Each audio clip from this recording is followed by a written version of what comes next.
アイシャ・アッターが彼女を喜ばれますようにの伝承によあるお言葉です。ある夜、アッターの使者、彼にアッターの平安と祝福あれ、サッタッターフ、アライヒは、サッタムは、イシャー、夜の礼拝を非常に遅い時間まで遅らせられました。それは、イスラームの教えがまだ広く普及する前のことでした。主は、部屋から出てこられず、ついにウマルが、モスクでお待ちしている女性たちや子供たちが眠ってしまいましたと声をかけるほどでした。そこで主は出てこられ、モスクにいた人々に向かってこう仰いました。現在、地上の人間の中で、あなた方以外にこの礼拝の時間を待っている者は誰もいないのだ。サヒーフ・アルブハーリー第566伝承。アブー・ムーサー・アッターが彼を喜ばれますようにの伝承によるお言葉です。私と、船で一緒に、マディーナへとやってきた仲間たちは、バキユー・ブトハーンという場所に滞在していました。当時、預言者、サッタッターフ・アライヒは、サッタムはマディーナにおられ、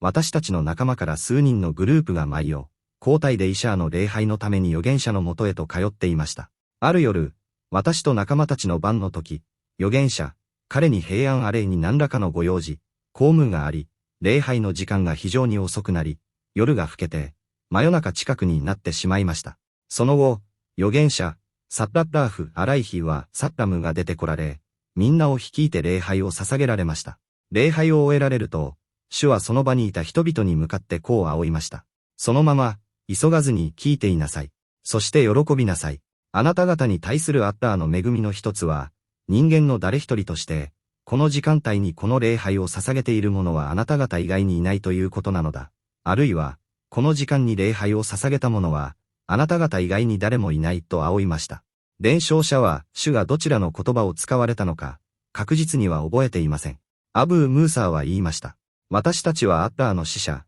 サッタッターフ・アライヒは、サッタムからそのお言葉を聞き、大いに喜びながら帰路につきました。サヒーフ・アルブハーリー第567伝承。ウルワの伝承によれば、アイシャ、アッターが彼女を喜ばれますようには次のように語りました。アッターの使者、彼にアッターの平安と祝福あれ、サッタッターフ、アライヒは、サッタムは、イシャーの礼拝を非常に遅い時間まで遅らせられました。ついにウマルが、礼拝の時間です。女性たちや子供たちが眠ってしまいましたと呼びかけるほどでした。そこで主は出てこられ、次のように仰いました。現在、地上の人間の中で、あなた方以外にこの礼拝の時間を待っている者は誰もいないのだ。伝承者は言いました。当時、この礼拝が捧げられていたのはマディーナだけでした。そして当時のムスリムたちは、シャファク西の空の赤い残光が消え去った後から、夜の最初の3分の1、初夜の終わりまでの間に、この礼拝を捧げていたものでした。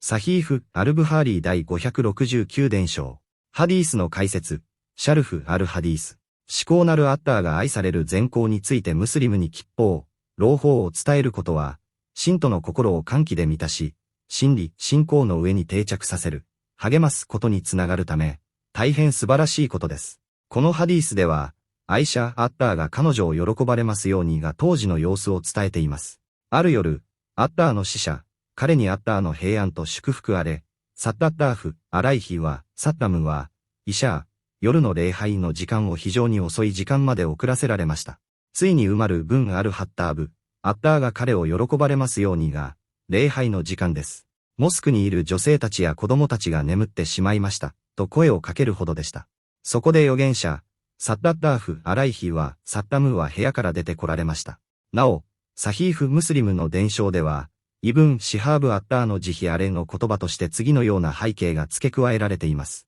ウマルが声を張り上げた際、預言者、サッタッターフ、アライヒは、サッタムは、礼拝を急かすようにアッターの使者をせき立てる、必要に求めるべきではないと煽った。預言者、サッタッターフ・アライヒは、サッタムはモスクにいた人々に向き合うと、現在、地上の人間の中で、あなた方以外にこの礼拝を待っている者は誰もいないと告げられました。これは彼らに対する、莫大な報酬の約束という大いなる吉報でした。他の誰もが寝静まっているこの夜更けの時間帯に、自分たちだけがこの高貴な崇拝、イバーダを独占しているということ自体が、アッターから授かった至高の恵みだったのです。当時の歴史的背景、アイシャ、あるいは伝承者であるウズハリーやウルワは、当時、この礼拝が、公に捧げられていたのはマディーナだけだったと言い残しています。なぜなら、当時マッカにいた少数の弱者、ムスリムたちは迫害を恐れて隠れて礼拝を捧げており、マッカとマディーナ以外の地域には、まだイスラームが普及していなかったからです。ただしマディーナにおいては、預言者のモスクだけでなく、クバー、モスクやアンサール・マディーナの扶助者の各部族のモスクでも礼拝は行われていました。合意、ムッタファク・アライヒの伝承において、アイシャは、それはイスラームが人々の間に広く普及する前のことでした、と言い添えています。イシャーの礼拝の時間帯。預言者、サッタッダーフ・アライヒは、サッタムとそのコンパニオン、サハーバーたちは、西の空の赤い残光シャファクが消え去って夜の闇が始まる時間の始まりから、矢の最初の3分の1が過ぎるまでの間にイシャーの礼拝を捧げていました。学学者たちによれば、これがイシャーの礼拝における、推奨される時間帯、完全な選択時間を示しています。文脈からは、彼らが通常この時間帯を維持していたことが伺えます。実際、ナサーイの伝承では命令形で次のように記されています。シャファク、赤い残光が消えてから夜の3分の1までの間に、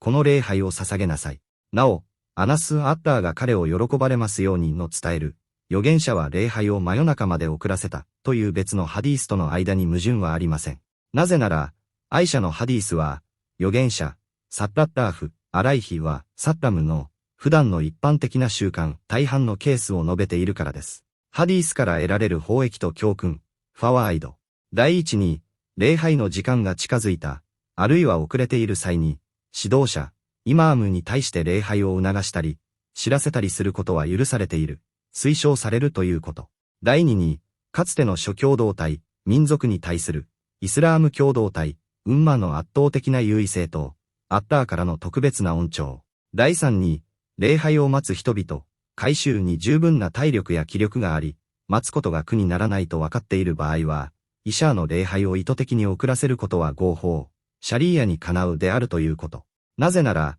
礼拝が始まるのを待っている時間も、すでに礼拝を捧げているのと同じ、報酬が発生しているとみなされるからです。